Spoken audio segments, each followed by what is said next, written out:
Workout one for Thursday. Yeah, Thursday already.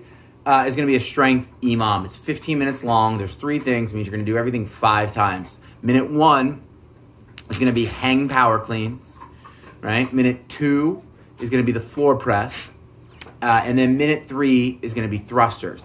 We'll go through the reps. We'll go through the scales or the options and all that fun stuff here.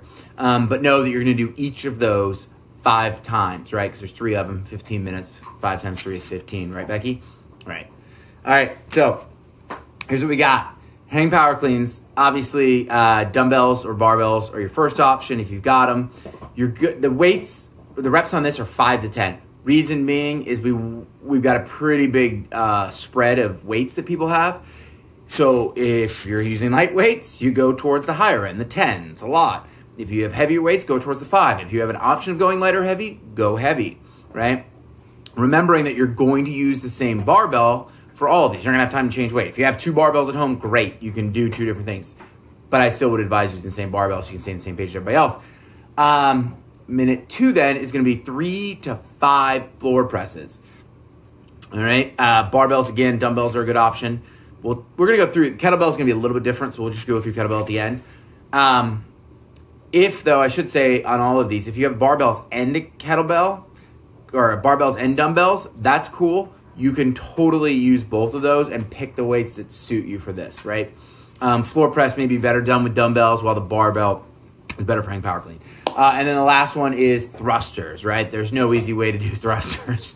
So barbell or dumbbell, right? 3 to 5 reps on that minute, right? There's no rest in this, so you're constantly moving. So if you go through the first round and you pick the high end of the reps and you're like, dude, that was brutal. Remember, you have to go through that 5 more times or 4 more times. You're doing a total of 5 times.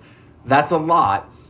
Maybe think about those reps. If you survive the first round, you're like, yeah, that wasn't too bad. It will get worse as you go through, right? So you don't want it to be absolutely brutal from round 1. You shouldn't even really notice round 1. You should be like, all right, I can do this. And it's not till round 2, 3, 4 that it's like, ooh, that was pretty spicy. Round 5 is challenging, right? Very, very challenging. Cool. So we understand how to do thrusters and the floor press and all that. If you have no equipment, and we'll talk about the kettlebell too, or if your dumbbells or your barbell are just too heavy to do a floor press with, flip it upside down, do a push-up, adjust the rep scheme as needed, maybe 10, 5 to 10, depending on your skill level. For sure that works.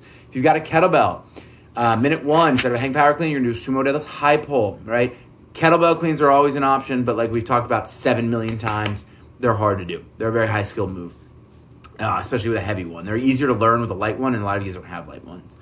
All right, minute 2, you can either do a floor press, one arm with your kettlebell, or if that's too heavy, like we talked about before, go back and do a push-up. Totally good option.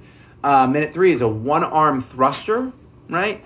Again, that might be too heavy. Goblet squat's your backup option if that's okay too. So lots of options there. Pretty straightforward, emom. Workouts up next.